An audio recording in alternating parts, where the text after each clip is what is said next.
Daniel, capítulo 9, nós vamos ler apenas do versículo 20 ao 27, que fala das 70 semanas de anos proféticos que nós estamos vendo. Nós estamos examinando esta profecia e hoje queremos concluir esta profecia.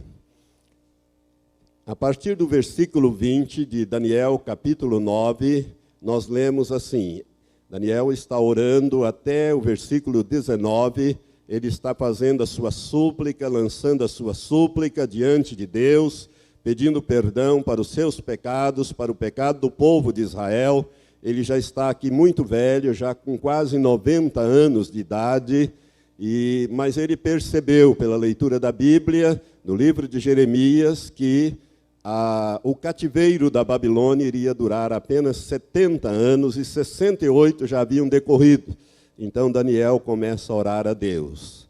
E o versículo 20 diz: enquanto estava eu ainda falando e orando e confessando o meu pecado e o pecado do meu povo Israel, e lançando a minha súplica perante a face do Senhor, meu Deus, pelo monte santo do meu Deus, sim, enquanto estava eu ainda falando na oração, o varão Gabriel, que eu tinha visto na minha visão ao princípio, isto é, o anjo Gabriel, que aparece na visão anterior a ele, do capítulo 8, o varão Gabriel, que eu tinha visto na minha visão ao princípio, veio voando rapidamente e tocou-me a hora do sacrifício da tarde. Era por volta das 3 horas da tarde ou 15 horas. Ele me instruiu e falou comigo, dizendo: Daniel, vim agora para fazer-te sábio e entendido. No princípio das tuas súplicas saiu a ordem, e eu vim para te declarar, pois és muito amado. Considera, pois, a palavra e entende a visão. 70 semanas estão decretadas sobre o teu povo e sobre a tua santa cidade, para fazer cessar a transgressão, para dar fim aos pecados e para expiar a iniquidade, e trazer a justiça eterna, selar a visão e a profecia, e para ungir o Santo dos Santos ou o Santíssimo. Sabe e entende. Desde a saída da ordem para restaurar e para reedificar Jerusalém, até o ungido, o príncipe, haverá 7 semanas e 62 semanas. Com praças e tranqueiras se reedificará, mas em tempos angustiosos. E depois de 62 semanas será cortado o ungido, e nada lhe subsistirá. Outras versões dizem: será morto o ungido, e nada lhe subsistirá. E o povo do príncipe que há de vir destruirá a cidade e o santuário, e o seu fim será com uma inundação.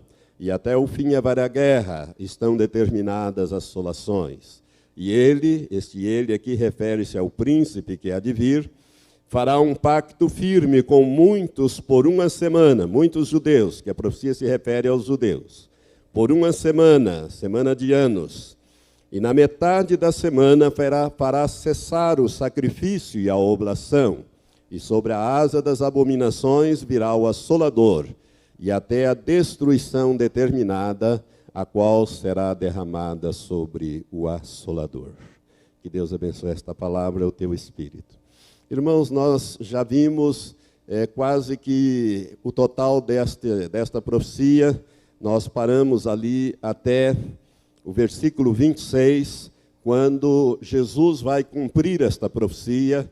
Ele cumpre a profecia e morre exatamente no final da 69ª semana. Falamos também da instituição da Páscoa, baseado em Êxodo capítulo 12, versículo 1 até o versículo 14, quando então mostramos que Jesus é o Cordeiro Pascal, o Cordeiro de Deus, que tira o pecado do mundo e que foi sacrificado por nós. Jesus, ele, de acordo com o texto bíblico, o cordeiro teria que ser separado no 10º dia do mês de Abib, que corresponde ao mês de Nisan, no calendário persa, e esse cordeiro era separado para o sacrifício e guardado de uma forma separada até o 14º dia, quando então todo o povo de Israel, toda a congregação deveria matá-lo entre as 2 tardes. A primeira tarde começava ao meio-dia e até às 13 horas, às 15 horas, às 3 horas da tarde. A segunda tarde começava às 15 horas e até às 18 horas, ou seja, das 3 da tarde até às 6 da tarde. Jesus morreu exatamente às 3 horas da tarde ou às 15 horas, cumprindo assim esta profecia. Pilatos, como nós já vimos, perguntou aos líderes do povo e a todo o povo: que farei então de Jesus chamado Cristo? E a resposta foi: crucifica-o, crucifica-o. Aqui então aconteceu algo no mundo espiritual muito importante que nós gostaríamos então de prosseguir daqui.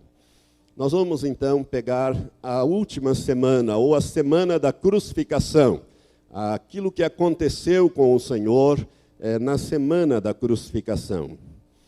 Irmãos, Jesus entra triunfalmente em Jerusalém no 10º dia do mês de Abib, ou do mês de Nissan, do ano 29 ou 33. Nós mostramos, quando já falamos anteriormente, que há um erro no nosso calendário de 4 anos. Na verdade, nós não estamos em 2009, nós estamos em 2005, porque, de acordo com os cálculos matemáticos, Jesus nasceu no ano 4 antes de Cristo.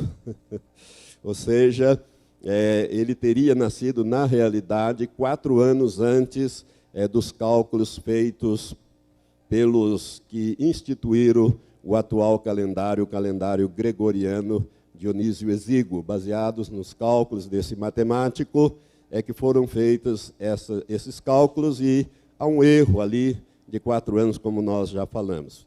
Então, no ano 29 ou 33 da nossa era. E ele vai cumprir, então, a profecia de Zacarias, capítulo 9, versículo 9, que diz: alegra-te muito, ó filha de Sião, exulta, ó filha de Jerusalém, eis que vem a ti o teu rei. Ele é justo e traz a salvação, ele é humilde e vem montado sobre um jumento, sobre um jumentinho, filho de jumenta. Como é que Jesus entrou triunfalmente em Jerusalém? Gostaria que você abrisse comigo a Bíblia, porque tem um versículo que eu quero chamar a sua atenção. Em Marcos, capítulo 11, nós encontramos a entrada triunfal de Jesus em Jerusalém. Quero dizer a você que todos os 4 evangelhos relatam esse fato, da entrada triunfal de Jesus em Jerusalém, com algumas variações ou variantes, mas o fato vem relatado ali. Diz o capítulo 11: ora, quando se aproximavam de Jerusalém, de Betfagé e de Betânia, junto ao Monte das Oliveiras, enviou Jesus 2 dos seus discípulos e disse-lhes: ide à aldeia que está defronte de vós, e logo que nela entrardes, encontrareis preso um jumentinho, em que ainda ninguém montou. Desprendei-o e trazei-o. E se alguém vos perguntar: por que fazei isto? Respondei: o Senhor precisa dele, e logo tornará a enviá-lo para aqui. Foram, pois, e acharam o jumentinho preso ao portão do lado de fora da rua, e o desprenderam. E alguns dos que ali estavam lhe perguntaram: que fazeis desprendendo o jumentinho? Responderam como Jesus lhe tinha mandado, e lhe o deixaram levar. Então trouxeram a Jesus o jumentinho, e lançaram sobre eles os seus mantos, e Jesus montou nele.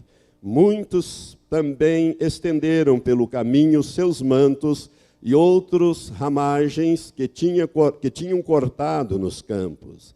E tanto os que precediam, como os que os seguiam, clamavam: Hosanas, bendito que vem em nome do Senhor, bendito o reino que vem, o reino de nosso pai Davi, Hosanas nas alturas. Agora o versículo 11 é um versículo estranho que você vai entender agora. Tendo Jesus entrado em Jerusalém, foi ao templo, e tendo observado tudo em redor, como já fosse tarde, saiu para Betânia com os 12. Irmãos, Jesus foi ao templo, verificou, estava tudo em ordem, a partir daquele momento, ele vai se separar para ser crucificado no 14º dia. Era o dia 10 de Nissan, ou seja, o dia em que ele se separou. Naquele dia 10 do mês de Abib, ou do mês de Nissan, Jesus se auto-separou como o Cordeiro de Deus para o sacrifício.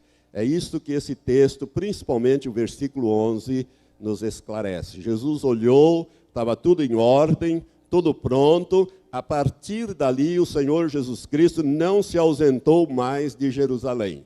Ele ficou nas cercanias da cidade, né, nas vilas ali.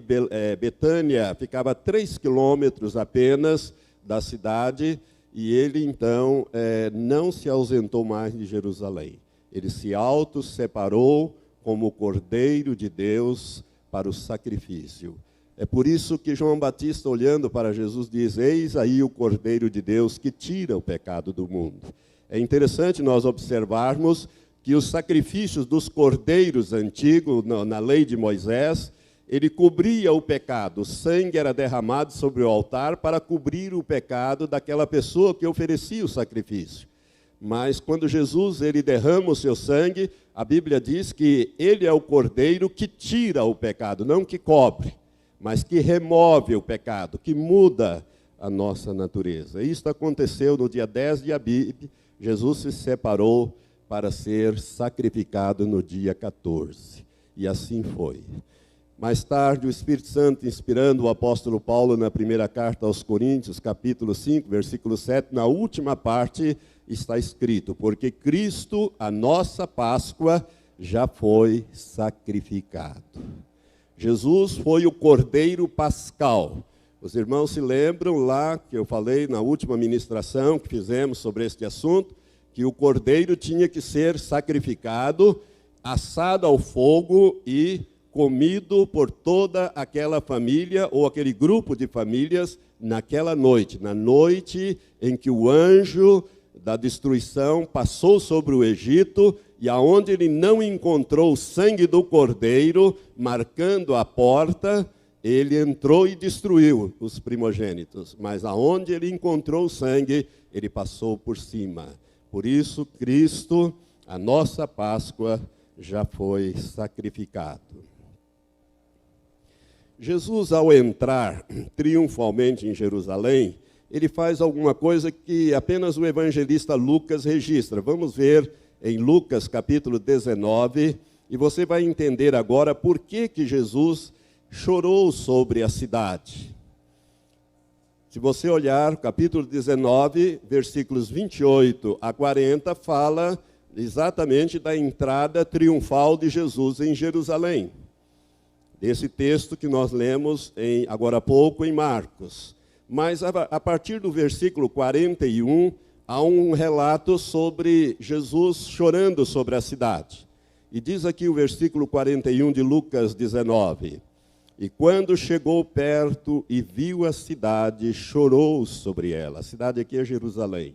Dizendo: ah, se tu conhecesses. Outras versões dizem: ah, se tu soubesses, ao menos neste dia, o que te poderia trazer a paz.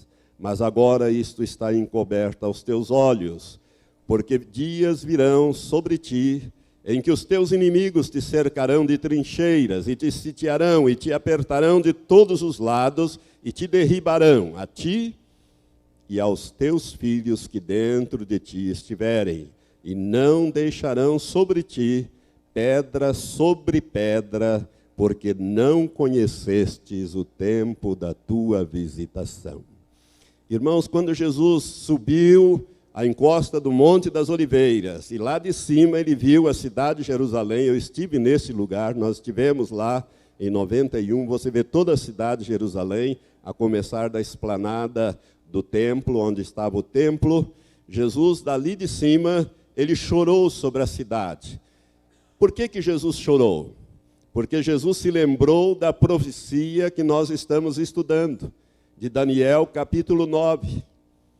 Porque poderia ser diferente, a história dos judeus e a história da humanidade poderia ser outra, se os judeus tivessem recebido Jesus de Nazaré como o Messias. A história seria outra.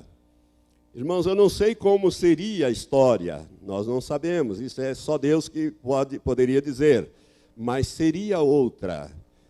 Mas Jesus sabia que ele iria ser rejeitado, e por isso é que ele chorou sobre a cidade e disse essas palavras: ah, se tu conhecestes ao menos neste dia o que te poderia trazer a paz. Os judeus nunca tiveram paz. Eles buscam essa paz até hoje. Eles estão tentando fazer tratado de paz com os palestinos, com os árabes. Eles nunca tiveram paz, porque eles disseram a Pôncio Pilatos sobre o sangue de Jesus. Pilatos diz: eu sou inocente do sangue deste homem. E lavou ali as suas mãos, naquele gesto simbólico. Mas os líderes e o povo disseram: que o seu sangue caia sobre nós e sobre os nossos filhos. E o resultado foi que caiu sobre os judeus. E eles foram dispersos pelo mundo inteiro. E viveram sem paz durante 1878 anos, até que se reorganizaram como nação, como país, e criaram o moderno Estado de Israel. E tem mais de 60 anos que eles estão lá e não têm paz. Jesus disse: ah, se tu soubesses ao menos neste dia o que te poderia trazer a paz. Mas agora isto está encoberto aos teus olhos. O que é que poderia trazer a paz? Se eles tivessem recebido triunfalmente Jesus e colocado Jesus na posição de Messias, tivesse reconhecido nele como sendo o Messias esperado. Mas as autoridades do povo, os sacerdotes e o próprio povo, manipulado pelas lideranças, pediram a Pilatos que o crucificasse. Jesus então chorou porque ele viu o futuro. Ele diz que dias virão. Irmãos, isto foi no ano, vamos dizer, 33 da nossa era. No ano 70, as legiões romanas, na Páscoa de 1970, do ano 70, na Páscoa do ano 70, exatamente alguns anos depois, as legiões romanas cercaram a cidade de Jerusalém, sitiaram-na, e a destruíram, não deixando pedra em cima de pedra, e mataram 1.100.000 judeus. Sobraram apenas, segundo o historiador Flávio Joséfos, que acompanhou as legiões romanas nisso, apenas 98.000 sobreviveram, que foram vendidos como escravos e espalhados pelo mundo. Jesus disse: exatamente esta profecia vai se cumprir alguns anos depois. Por isso é que ele chora sobre a cidade. Ele se lembra de Daniel, capítulo 9, especialmente o versículo 27. No final da 69ª semana, com a rejeição e morte de Jesus como Messias, Deus fez uma coisa tremenda. Deus fez parar a história profética do povo de Israel, não a história secular. Gostaria que você entendesse isso. A história secular continuou, tanto que eles continuaram até os dias de hoje, e foram preservados até os dias de hoje. Mas a história profética, Deus fez parar ali na 69ª semana, com a morte do Messias. E, ao fazer parar a história profética, Deus abriu um parêntese que está durando até hoje. E, neste parêntese, Deus fez a revelação da dispensação da graça, que já dura quase 2000 anos. Irmãos, até ali a salvação era pela lei. Você tinha que cumprir todos os mandamentos da lei. Se você quebrasse um só, e eu não estou falando dos 10 mandamentos, tem muita gente que quando pensa em lei, pensa nos 10 mandamentos, mas eram 614 mandamentos que os judeus tinham que cumprir. Se você pegar em todo o Antigo Testamento, você vai achar 614 mandamentos. Desses, 365 eram proibitivos. Não farás isso, não farás aquilo, não farás aquilo outro, não matarás, não adulterarás, não darás falso testemunho. E os restantes eram positivos. 614. A salvação era pela prática da lei. Portanto, era quase que impossível as pessoas se salvarem, porque num ou noutro eles escorregavam, não é verdade? Eram muitos mandamentos para serem cumpridos. E Deus parou ali, não é somente a história profética, mas também ele encerrou o período da dispensação da lei e inaugurou a dispensação da graça, que está durando quase 2000 anos. A dispensação da graça, ela começou no dia de Pentecostes, quando veio o Espírito Santo e foi revelado então um mistério que desde os séculos esteve oculto em Deus, que é a igreja. Você não vai achar no Antigo Testamento nada referente à igreja. É um mistério que Deus deixou oculto para dar a oportunidade aos judeus. Por isso que a Bíblia diz no Evangelho de João, capítulo 1, que Jesus veio para os que eram seus e os seus não o receberam. Ele veio para os judeus. É por isso que Jesus tem, em certos trechos do Novo Testamento, ele tem algumas atitudes que nos chocam. Não é? Ele veio, ele disse, olha, eu vim a não ser para as ovelhas perdidas da casa de Israel. Ele tinha que dar a oportunidade. Por isso que ele chorou. Ele diz, olha, aqui está a oportunidade de vocês. Mas como Israel rejeitou, então abriu-se a oportunidade ou a dispensação da graça. Aí Deus vai revelar através do apóstolo Paulo e outros apóstolos. Eu quero ler esses 3 textos com os irmãos. Vamos pegar o primeiro em Efésios. O Espírito Santo inspirou o apóstolo Paulo ao escrever a carta a Éfeso, a igreja em Éfeso. E nós lemos assim, no capítulo 3. Por esta razão, eu, Paulo, o prisioneiro de Cristo Jesus, por amor de vós, os gentios, a palavra gentios quer dizer estrangeiros, aqueles que não são judeus de raça e, portanto, não seriam herdeiros das promessas divinas. Por amor de vós, os gentios, se é que tendes ouvido a dispensação da graça de Deus. Olha aqui a palavra dispensação da graça de Deus, que para convosco me foi dada. Ele está falando aqui aos crentes de Éfeso, aqueles convertidos. Ele não está falando a judeus, ele está falando a gentios. E continua, como pela revelação me foi manifestado um mistério, conforme acima em poucas palavras vos escrevi, pelo que quando ledes podeis perceber a minha compreensão do mistério de Cristo, o qual em outras gerações não foi manifestado aos filhos dos homens, como se revelou agora no Espírito, isto é, no Espírito Santo, aos seus santos apóstolos e profetas, a saber, que os gentios são co-herdeiros e membros do mesmo corpo e coparticipantes da promessa em Cristo Jesus por meio do Evangelho, do qual fui feito ministro, segundo o dom da graça de Deus que me foi dada, conforme a operação do seu poder. A mim, o menor ou o mínimo de todos os santos, me foi dada esta graça de anunciar aos gentios as riquezas inescrutáveis de Cristo e demonstrar a todos qual seja a dispensação do mistério que desde os séculos esteve oculto em Deus, que tudo criou, para que agora a multiforme sabedoria de Deus seja manifestada por meio da igreja, aos principados e potestades nas regiões celestes, segundo o eterno propósito que fez em Cristo Jesus, nosso Senhor. Aqui está então, irmãos, esse mistério é a formação da igreja, ou seja, os gentios foram chamados para pertencer ao corpo de Cristo juntamente com os judeus. Vamos ler também Colossenses, capítulo 1, um pouquinho para frente, você vai achar, depois de Filipenses, a carta aos Colossenses.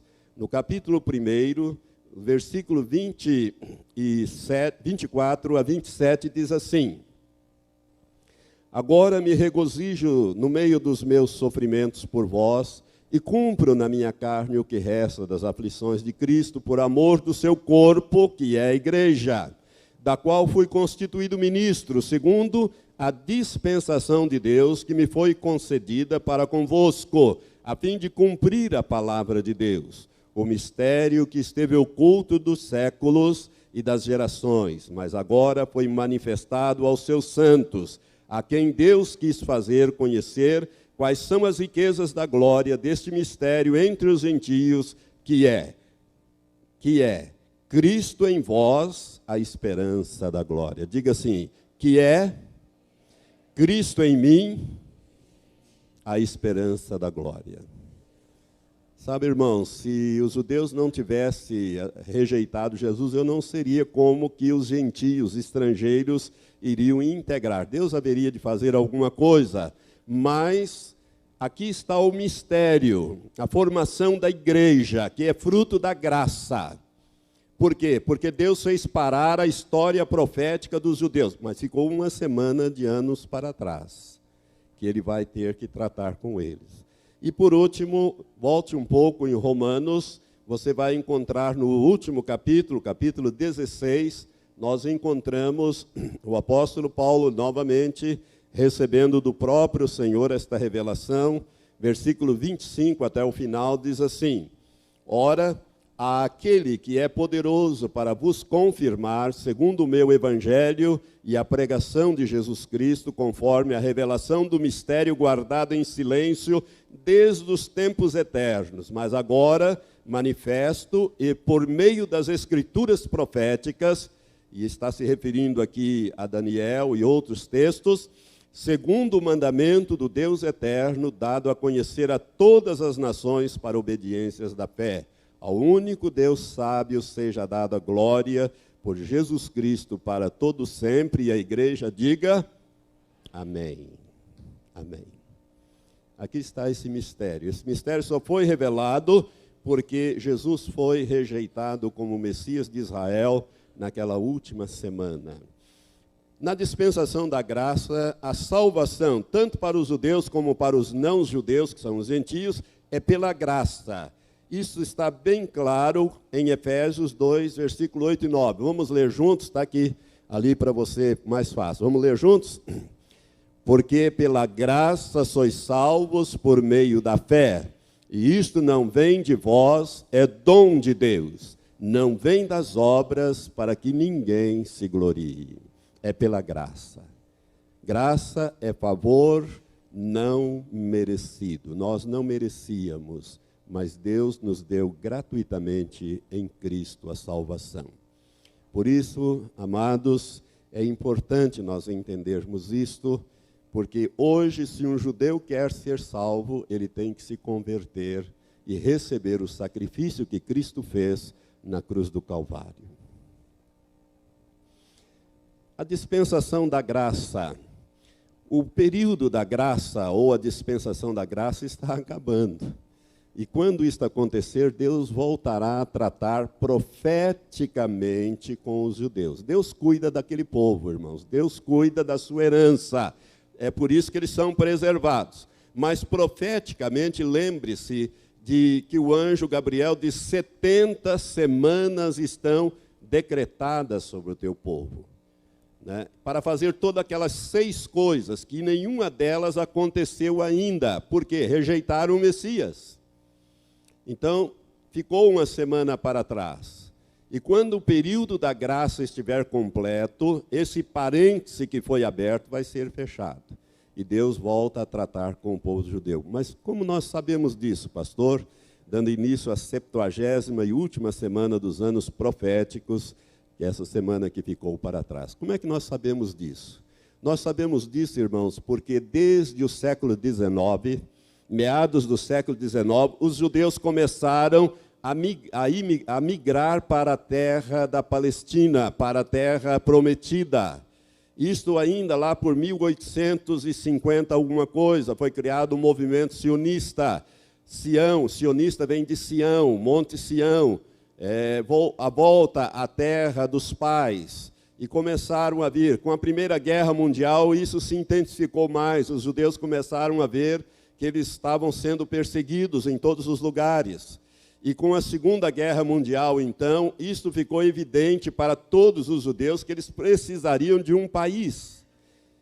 Porque o Holocausto de Adolf Hitler deixou isso muito claro.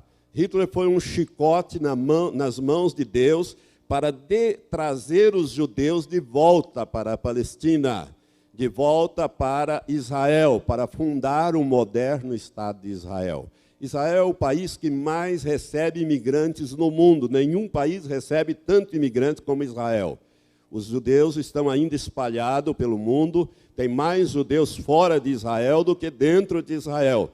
Mas nos acontecimentos que virão agora, especialmente na entrada desta última semana, vai mostrar que o único lugar seguro para eles é Israel. E Deus está então movendo. É como se o palco estivesse sendo montado, os atores estivessem prontos, tudo está pronto na hora de começar o espetáculo, que será essa última semana de anos. Essa última semana de anos que ficou para trás. Profeticamente falando, Deus está na iminência de voltar a tratar com Israel. Os irmãos se lembram, pelo texto que lemos, que o anjo divide a profecia em 3 partes. Já vimos 2, agora vamos ver a terceira parte, que é aquela parte que dura uma semana de anos, ou seja, 7 anos. O anjo Gabriel, então, ele divide esta última semana de anos em 2 períodos de 3 anos e 6 meses, cada um deles. No primeiro período, espiritualmente falando, eu estou aqui dando um enfoque espiritual. 2 coisas vão acontecer. Vão começar, ou vão se intensificar, eu diria até que vão começar e intensificar as dores de parto da igreja de Cristo. E vai surgir também a grande prostituta, que é a igreja cristã apóstata, só no nome, cujo embrião é o Concílio Mundial de Igrejas, criado em 1949 e que tem a sua sede em Genebra. Irmãos, o anticristo vai formar uma igreja cristã mundial, que vai reunir todas as grandes religiões, inclusive a religião cristã. Presta atenção, o cristianismo também vai entrar, muitas igrejas ditas cristãs estarão integrando esta grande prostituta do capítulo 17 do livro de Apocalipse. Isso no primeiro período dessa última semana, ou seja, nos primeiros 3 anos e meio. O segundo período também tem espiritualmente falando, tem 2 acontecimentos importantes. O primeiro é o arrebatamento da igreja. E o segundo, o começo da grande tribulação, que vai durar os últimos 3 anos e meio. Então, a grande tribulação vai durar 3 anos e meio, conforme Jesus nos ensina na sua palavra. Vejamos, então, esta última semana, 70ª semana. Esta última semana da profecia, ela começará com o anticristo, que é o príncipe que há de vir, do texto que nós lemos, versículo 26, fazendo um pacto firme com muitos judeus para durar uma semana de anos, para durar 7 anos. É interessante você observar o seguinte, olha aqui para mim, quero te chamar a sua atenção para esse fato. Quando o anjo Gabriel trouxe esta revelação, Jerusalém e o templo estavam em ruínas. O primeiro templo e a cidade de Jerusalém estavam em ruínas. E o anjo fala já da destruição do segundo templo. Ele fala, e a Bíblia diz, o anjo fala ali no versículo 26, que o povo do príncipe que há de vir destruirá a cidade e o santuário. Ou seja, já estava destruído por Nabucodonosor, mas o anjo está dizendo, olha, vai haver uma reconstrução, e realmente houve, sob o comando de Esdras, Neemias e Zorobabel. Eles voltaram do cativeiro, reconstruíram o templo, levaram para reconstruir a cidade e o templo 49 anos. A vida foi seguindo normal, com altos e baixos, profetas e reis, e as coisas foram indo, até que eles foram sendo conquistados, primeiro pelos persas, depois pelos gregos, depois pelos romanos. E quando Jesus nasceu, ele nasceu no Império Romano, sobre Augusto. Augusto era o imperador. E aí, Jesus cresceu, ensinou e morreu, né, na 69ª semana. Então o anjo diz, olha, o povo do príncipe que há de vir destruirá a cidade e o santuário. Nós sabemos que o segundo templo, que foi erigido pelos exilados que voltaram da Babilônia, ampliado e embelezado por Herodes o Grande, aonde Jesus pregou, foi esse templo que ele foi lá, olhou, estava tudo em ordem, se separou, né? Esse templo chamado de Templo de Herodes. Esse templo foi destruído pelos romanos no ano 70. Agora preste atenção no que o anjo diz. O anjo disse assim, o povo do príncipe que há de vir destruirá a cidade. Que cidade? Jerusalém, né? Destruirá a cidade e o templo. No ano 70 isso aconteceu. Então o anticristo, ele não disse que o príncipe que haveria de vir é que diria e destruir, mas o anjo disse, o povo do príncipe que há de vir. O príncipe está no futuro, mas o povo está no passado para nós, ou seja, o povo é o povo romano. Por isso é que o anticristo terá que vir do antigo império romano. Ele não pode vir de outro lugar. Ele não será um nicaragüense, como tem aí o senhor 666, que de vez em quando eu recebo alguém me perguntando sobre esse plano que ele tem. Ele é um espertalhão. Ele quer 666 pessoas que doem a ele 1 milhão cada um para participar do futuro governo do homem, dele na face da terra. Cuidado com essa gente. Por quê? Porque ele tem que ser do antigo Império Romano. A Nicarágua nem era descoberta nessa época, a América Central, não tem nada a ver com isso. Então, o povo do príncipe que há de vir, o príncipe que há de vir é o anticristo, e o povo é que vai destruir a cidade de Jerusalém e o templo, como aconteceu no ano 70. Por isso, o anticristo ele vem do antigo Império Romano restaurado ou redivivo. E ele diz, fará um pacto firme com muitos judeus para durar 1 semana. Agora, esse príncipe que há de vir, irmãos, ele será recebido como o Messias de Israel. Jesus disse em João 5,43, eu cito de cor, Jesus disse, eu vim em nome do meu Pai e vós não me recebestes. Se outro vier em seu próprio nome, a este recebereis. Ou seja, Jesus veio em nome do Pai, em nome de Deus, e os judeus não o receberam como Messias. O anticristo virá em seu próprio nome. E Jesus disse, a esses vocês vão receber. Lamentavelmente, os judeus ainda terão que passar, nesta última semana, por essa tragédia. Eles vão receber o falso Messias, que é o anticristo, como se fosse o verdadeiro Cristo. Eles rejeitaram o verdadeiro e vão receber o falso. E esse falso vai fazer um estrago. Primeiro vai ajudá-los. Então eles vão receber esse homem como o Messias de Israel. E ele vai autorizar, porque ele vai estar governando uma confederação de nações na Europa, ele vai autorizar a reconstrução, ou a construção do terceiro e último templo no Monte Moriá. Monte Moriá é onde foi construído o primeiro, reconstruído o segundo e será reconstruído o terceiro. E ali é que estão as duas mesquitas de Al-Aqsa e Domo da Rocha. Nós conhecemos isso aí, está no coração de Jerusalém. É o Monte Moriá, aonde deverá ser construído o terceiro templo.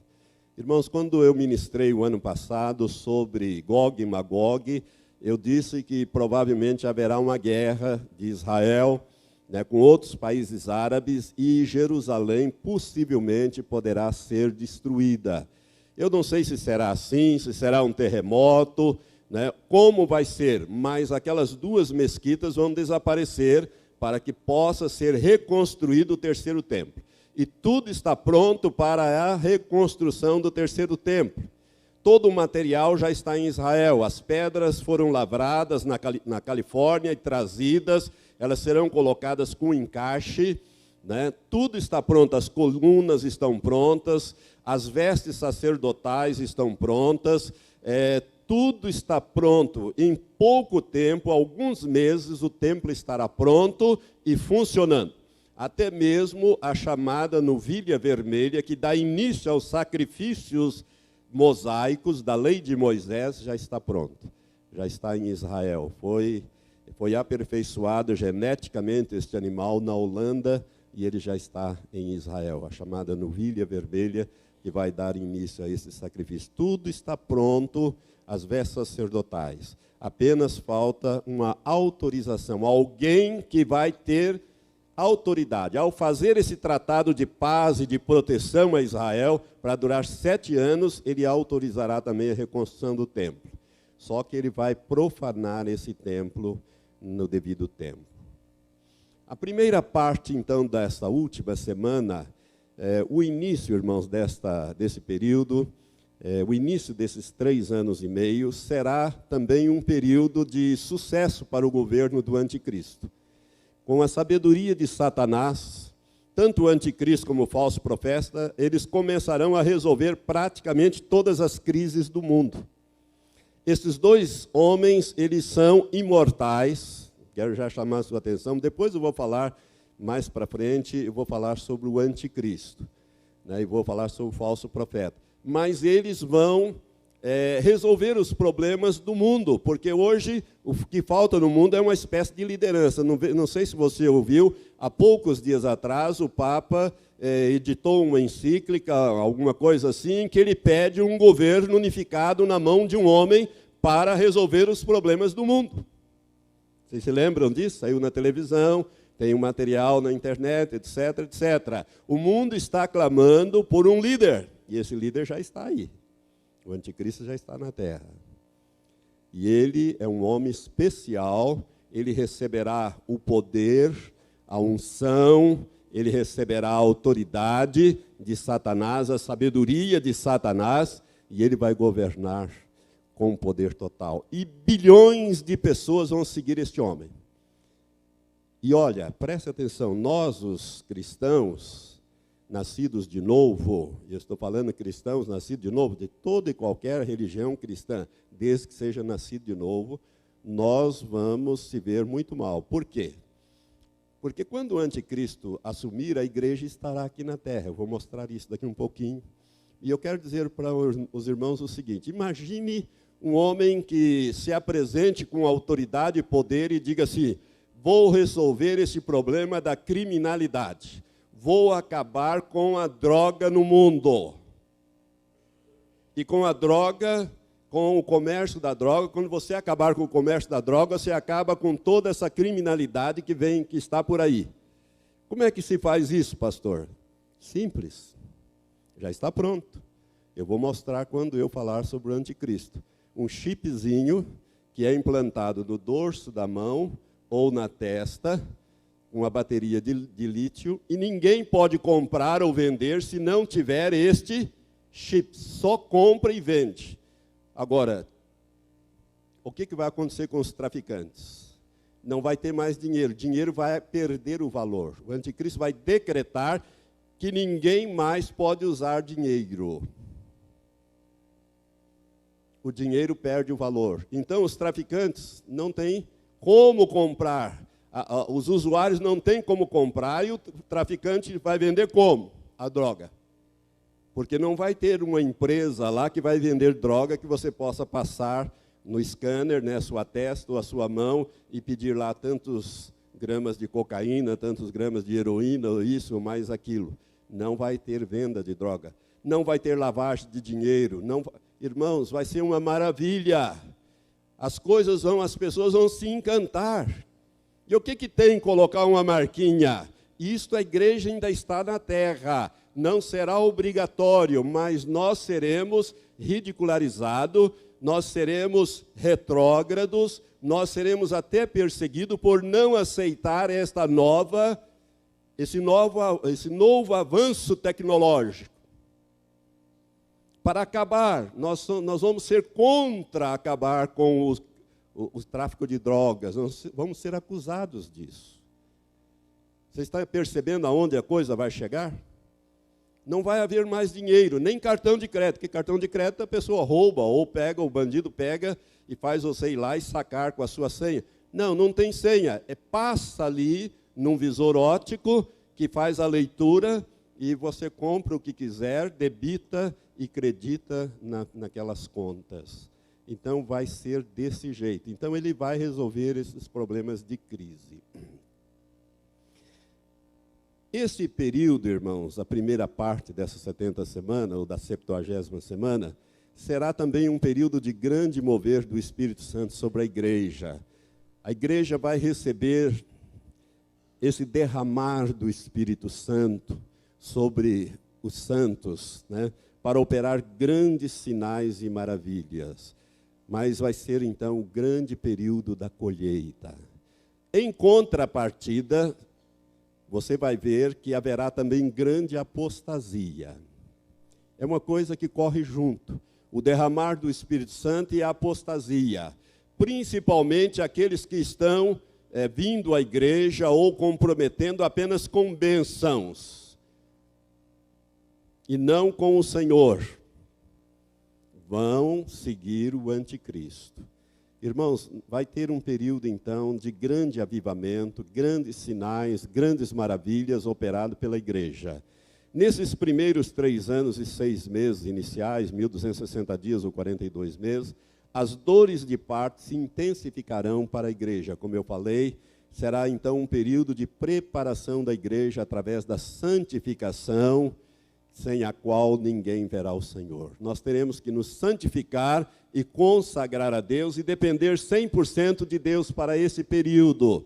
Por isso que o Senhor vai estar operando sinais e maravilhas na nossa vida e através da nossa vida, daqueles que têm uma aliança perpétua com Ele. Mas, em contrapartida, será também um período de grande dificuldade, porque nesse último período, as 2 testemunhas estarão agindo sobre a face da terra. Elas começam exatamente quando é feito esse tratado de paz e de proteção a Israel. As 2 testemunhas começam a operar a partir de Jerusalém. Eu vou dar um estudo específico sobre as 2 testemunhas. E eles vão operar os juízos de Deus sobre a terra, descrito no Apocalipse capítulo 11. Irmãos, eu quero dizer uma coisa muito séria aqui. Não sei se você vai estar aqui para ouvir esta mensagem ou o estudo sobre as 2 testemunhas, mas eu quero dizer desde já para você que você não se coloque contra esses 2 homens, porque eles vão estar executando juízos. E muita gente, muitos cristãos, até nascido de novo, que não conhece a palavra de profecia, não vão entender. Esses homens vão estar matando e destruindo. Porque a Bíblia fala, em Apocalipse 11, que eles têm poder para fechar os céus, para que não chova em qualquer parte da terra durante os 3 anos e meio do seu testemunho. Eles têm poder para transformar a água em sangue. O que Moisés e Elias fizeram durante os seus ministérios terrenos, as 2 testemunhas vão fazer também. Vão fazer descer fogo do céu. Se você olhar para o 2º livro de Reis, o 1º capítulo, você vai ver que o rei manda 50 soldados com o seu capitão prender e trazer Elias. Elias estava lá no topo do Monte Carmelo. E o capitão chegou e disse: homem de Deus. O rei diz: desce depressa. Elias disse: eu sou homem de Deus, desça fogo do céu e consuma a ti e os teus 50. Imediatamente desceu fogo do céu e fulminou aqueles 51 homens. O rei mandou outro batalhão. Lá vieram mais 51.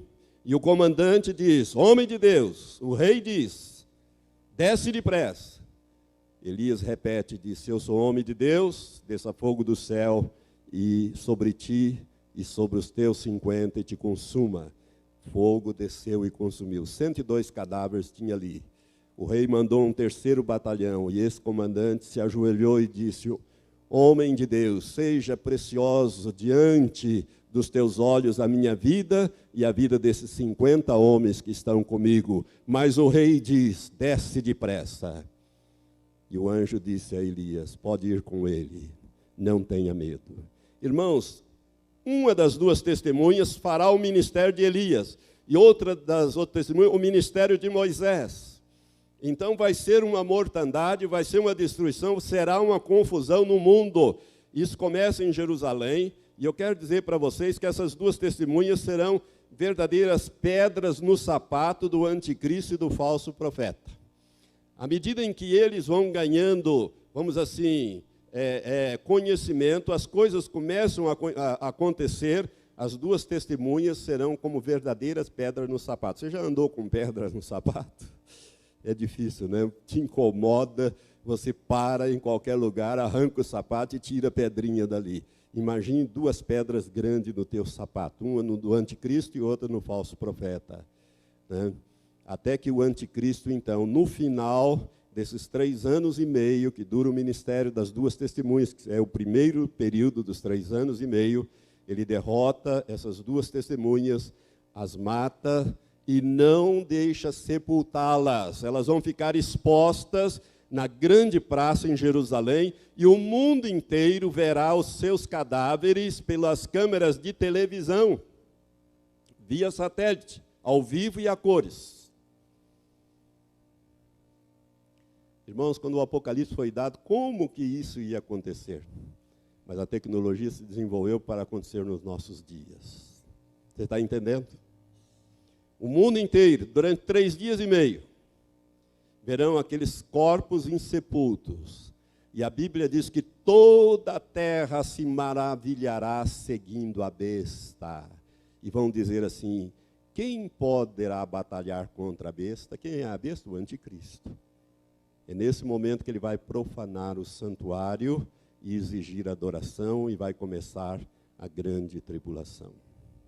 Entretanto, 3 dias e meio depois, essas duas testemunhas ressuscitam, elas ouvem uma voz, eu creio que todo mundo vai ouvir essa voz, subi para cá. E de repente, o que ocorre? Elas ficam em pé. Eu posso imaginar o terror que virá sobre a humanidade. Vai começar tudo outra vez. Por quê? Porque esses homens feriram a terra com toda sorte de praga, quantas vezes eles quiserem. Irmão, nunca se coloque contra esses 2 homens. Muitos líderes vão dizer, esses homens não são de Deus. Deus é amor, Deus é bondade, Deus é misericórdia. E esses aí só matam e destrói. Quem mata e destrói é o diabo. Eles se esquecem que a moeda tem 2 faces. Deus é amor, mas Deus é também justiça. Eles estarão trazendo ou executando os juízos de Deus sobre esta última geração. Por isso, tome cuidado, eles vão ressuscitar e subir. Nesse momento, a 7ª e última trombeta, lá no capítulo 11 de Apocalipse, soa e a igreja é arrebatada. Você pode dizer aleluia? Glória a Deus. Espero que você esteja entre os santos que serão tirados da terra. Irmãos, vai ser exatamente na metade desses 7 anos. Santos são tirados da terra nesta ocasião. A igreja será arrebatada na metade dos 7 anos. Pastor, por que o senhor diz isto? Eu digo isto por causa de alguns textos que Jesus falou. Algumas coisas que estão na Bíblia que mostram que a igreja será arrebatada exatamente nesse período. A segunda metade das 70 semanas de Daniel, irmãos, ela começa então com o anticristo quebrando esse pacto firme que ele fez com muitos judeus. E lá no texto do versículo 27 está escrito, e na metade da semana fará cessar o sacrifício que ele mesmo tinha autorizado, ele faz cessar, e sobre as asas da abominação virá o assolador. Começa então a grande tribulação predita por Jesus em Mateus capítulo 24, versículos 15 a 28, Jesus fala desse período. E nos versículos 15 e 21, Jesus diz textualmente essas palavras. No 15 ele diz, quando, pois, virdes estar no lugar santo, a abominação desoladora, que é o anticristo, predita pelo profeta Daniel, quem lê e entenda, Jesus está se referindo a Daniel 9, capítulo 9, versículo 27, estar no lugar santo significa estar dentro do templo, o templo será reconstruído, e o templo dos dias, desde o primeiro, o segundo e esse terceiro templo, ele tem 3 partes, irmãos. Os átrios, que são as partes externas, o lugar santo e o santo dos santos, onde ficava a arca da aliança. Os sacerdotes entravam na parte chamada lugar santo. O povo ficava fora. O povo ficava nos átrios, e os átrios das mulheres, os átrios dos homens, os átrios dos gentios, os átrios das crianças, né? Que eram aquelas partes que tinha externo, não entrava dentro do templo. O anticristo vai colocar o seu trono ali e vai exigir adoração. Você quer ver como a Bíblia diz isso? Isso na metade da semana. Abra em 2 Tessalonicenses, capítulo 2. Eu faço questão de ler esse texto, porque aqui nós ficamos sabendo que o arrebatamento da igreja, ele não se dá antes que o anticristo profane o terceiro e último templo, na metade da semana. Segunda carta do apóstolo Paulo aos Tessalonicenses, capítulo 2, eu já estou chegando no fim, capítulo 2, está escrito assim: Ora, quanto à vinda de nosso Senhor Jesus Cristo e a nossa reunião com Ele, olha aqui para mim, o que é a vinda de nosso Senhor Jesus Cristo e a nossa reunião com Ele? Arrebatamento. Paulo poderia ter escrito, quanto ao arrebatamento, vamos ler, continuar, rogamo-vos, irmãos, que não vos movais facilmente do vosso modo de pensar, nem vos perturbeis, quer por espírito, quer por palavra, quer por epístola, como sido enviada por nós, como se o dia do Senhor já estivesse já perto. Ninguém de modo algum vos engane, porque isto aqui, essa palavrinha isto, está se referindo à vinda de nosso Senhor Jesus Cristo e à nossa reunião com Ele, ou o arrebatamento. O arrebatamento, não sucederá sem que venha primeiro a apostasia e seja revelado o homem do pecado, o filho da perdição, que é o anticristo, aquele que se opõe e se levanta contra tudo que se chama Deus ou é objeto de adoração, de sorte que se assenta no santuário de Deus, apresentando-se como Deus. Quando ele fará isso? Na metade da última semana. É quando ele, então, quebra o pacto e se apresenta para ser adorado como Deus. Os judeus, irmãos, por mais poderoso que seja um homem, jamais adorarão um homem como Deus. Eles preferem morrer. É por isso que Jesus, quando ele fala sobre a grande tribulação, ele diz, olha, quem estiver no campo, não volte para pegar coisa alguma da casa. Quem estiver no telhado, não desça, né? Porque vai ser um período terrível, porque a grande tribulação começa em Jerusalém, mas ela vai espalhar pelo mundo inteiro. Pelo mundo inteiro. Os judeus vão sofrer mais o primeiro impacto. Por isso ele diz, orai para que a vossa fuga não suceda no inverno nem no sábado. Ai das que estiverem grávidas, ai das que amamentarem. Por quê? Vai ser muito difícil uma mulher grávida subir, se esconder naquelas montanhas, né, naquelas cavernas. Você pode imaginar isso no inverno, num dia de chuva, no inverno, né? E o povo do anticristo vai estar pronto para a perseguição.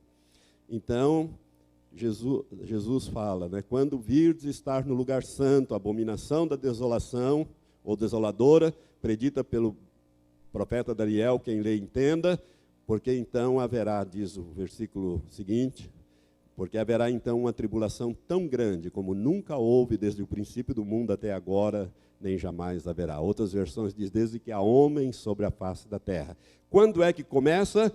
De acordo com 2 Tessalonicenses 2, o versículo 4 diz, aquele que se opõe, se levanta contra tudo que se chama Deus ou objeto de adoração, de sorte que se assenta no santuário de Deus, apresentando-se como Deus. E Paulo continua dizendo, não vos lembrais de que eu vos dizia essas coisas quando ainda estava convosco? E agora vós sabeis o que o detém, para que a seu próprio tempo seja revelado. Quem que o detém? É o Espírito Santo que está na igreja. Enquanto a igreja estiver aqui, o anticristo não tem condições, Satanás não tem condições de assumir o poder total. Porque a igreja tem autoridade sobre o reino das trevas. Mas a hora que a igreja for tirada, ele quebra esta aliança, quebra esse pacto, exige adoração, profana o santuário, exige adoração. E quem não adorar vai ser decapitado, será morto. Isto vai ser na metade desta última semana. Glória a Deus, porque a igreja não entra na grande tribulação, que é o final, os 3 anos e meio finais. A igreja é tirada para fora. Mas quem ficar para trás vai ver estas coisas. E eu vou dar um conselho desde já para você. Se você ficar para trás, por não levar a palavra de Deus a sério, a santificação a sério, fuja. Eu dou o mesmo conselho que Jesus dá. Quem estiver no monte, no campo, fuja. Quem estiver no telhado, não desça para pegar a capa, não. Fuja. Fuja porque você vai ser caçado. Você vai ser caçado, né, porque o anticristo fará isto. Como é que vai terminar, pastor, essa 70ª semana? Qual vai ser o fim disso tudo? Irmãos, os 7 anos finais do governo do homem sobre a terra, porque hoje Satanás governa a terra através dos homens, não é Deus que governa a terra. Tem muita gente que confunde as coisas. Adão cometeu alta traição e entregou o governo da terra que Deus tinha dado a Adão. Deus disse: domine sobre os peixes do mar, as aves dos céus, répteis, domine sobre tudo, Adão. Adão entregou o governo, o domínio para Satanás. Foi por isso que ele fez aquela atrevida proposta a Jesus na tentação do deserto, quando ele diz: se tu, prostrado, de joelhos, me adorares, tudo isso te darei. Ele mostrou os reinos que haviam sobre a terra e os que haveriam no futuro. Ele diz: tudo isso eu te darei, porque é meu, me foi entregue e eu dou a quem eu quiser. Adão entregou. Jesus, quando ele estava para ser preso, ele diz: eis que o príncipe deste mundo se aproxima e dele nada há em mim. Então, irmãos, o final, os 7 anos finais do governo do homem da terra, sobre a terra, eles vão terminar na terrível batalha do Armagedon. A batalha do Armagedon é outro estudo que eu vou dar mais para frente, mas é um estudo tremendo. Quando o 7º anjo toca a 7ª e última trombeta, em Apocalipse 11:15, a Bíblia diz que grandes vozes no céu se ouviram dizendo: o reino do mundo passou a ser do Senhor e do seu Cristo, e ele reinará pelos séculos dos séculos. Aleluia. Irmãos, é a pedra que foi cortada sem auxílio de mãos e que atingiu a estátua nos pés e foi destruindo tudo, conforme aquele estudo sobre a grande estátua do sonho de Nabucodonosor. E essa pedra encheu toda a terra. É o reino de Deus que vai ser implantado lá no céu, na 7ª trombeta que convoca a igreja para o arrebatamento. Ouve-se vozes dizendo: o reino do mundo, presta atenção, o reino do mundo, o reino do planeta Terra, passou a ser do Senhor e do seu Cristo, porque Jesus pagou o preço da redenção, não somente dos homens, mas também deste planeta e de todos os animais e seres vivos que habitam este planeta. Sabe, irmãos, nós às vezes não entendemos. Eu, quando vejo aqueles filmes do National Geographic, né, um bicho comendo o outro, né, caçando, pegando o mais fraco e comendo, não era para ser assim. Se você olhar lá no livro de Gênesis, no 1º capítulo, você vai ver que Deus deu como alimento para os animais ervas, e para o homem ervas e frutas. Não era para bicho nenhum comer outro bicho, mas por causa do pecado que entrou no capítulo 3, isso no capítulo 1. Por causa do pecado que entrou no capítulo 3, o pecado deformou, alterou, e hoje os animais comem uns aos outros. Mas isso vai acabar. Isto vai acabar principalmente no milênio. Final dessa 70ª semana, irmãos, terminará com a vitória de Cristo e dos seus exércitos de anjos. Apocalipse 19, versículo 11 até o 21, que descreve a batalha do Armagedon. A batalha do Armagedon, Jesus Cristo, ele vem montado num cavalo branco, né? E ele vem com o nome escrito na sua coxa, Rei dos Reis, Senhor dos Senhores. Suas vestes estão salpicadas de sangue. Ele vai travar esta batalha. Essa batalha do Armagedon é uma coisa terrível. Esse lugar existe em Israel, ao norte de Israel. É o Vale de Megido, ou Armagedon. É o mesmo lugar que a Bíblia cita também como o Vale de Jeosafá e as Campinas de Jezreel. É o mesmo lugar. Ali se travará a batalha do Armagedon. A batalha do Armagedon, só para você saber, o dragão, que é Satanás, o anticristo e os falsos profetas, junto com os demônios, e mais os exércitos dos reis da terra, vão tentar impedir uma invasão extraterrestre, ou seja, Jesus com os anjos para tomar posse da terra. Você pode imaginar o que vai acontecer nessa batalha? Os demônios, Satanás, falso profeta, o anticristo e todos os demônios, juntamente com os exércitos dos homens, vão tentar impedir que Jesus tome posse da terra. Mas ele vai tomar posse da terra. Apocalipse 19 descreve esta batalha, que nós faremos esse estudo mais para frente. Encerra-se assim o governo de Satanás sobre a terra através dos homens. Satanás será preso, com ele os demônios, lançado no abismo.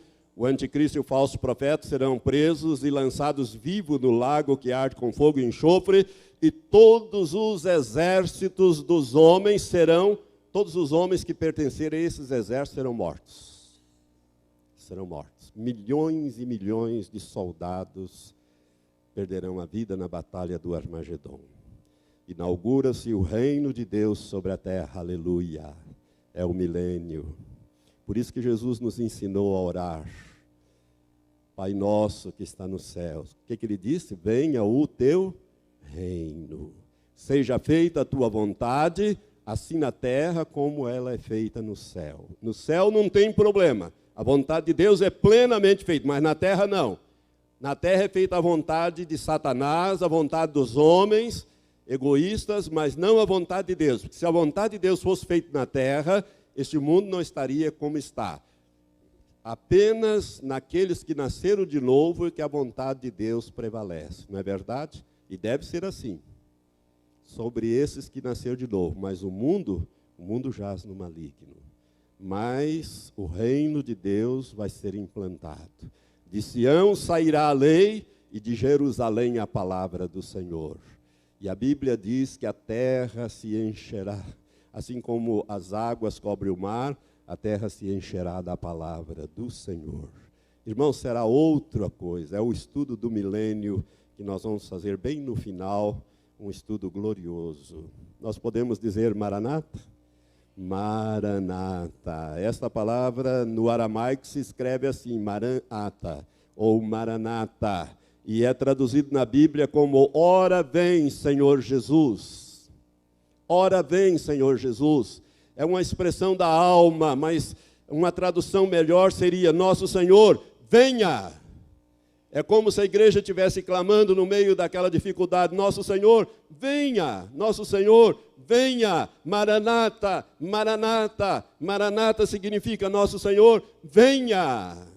Irmãos, a nossa pátria está nos céus, de onde nós aguardamos o nosso Salvador, que transformará o corpo da nossa humilhação para ser conforme o corpo da sua glória. Aleluia. É esse dia que nós estamos aguardando. E esse dia ele chegará no final da 70ª e última semana de anos proféticos. Irmãos, o palco, como eu disse, está montado. Os atores estão prontos. Só falta começar o espetáculo da última semana de anos. Algumas coisas ainda vão acontecer, mas nós somos a geração final em que todas estas coisas vão acontecer. Aleluia! Glória a Deus. Fique em pé. Nesse instante, nós vamos encerrando aqui. Levante as suas mãos para os céus. Pai, nós te glorificamos por causa da tua palavra, Senhor. Ela é lâmpada para os nossos pés e é luz para o nosso caminho. Jesus, tu disseste que aquele que te segue não andará em trevas, mas terá a luz da vida.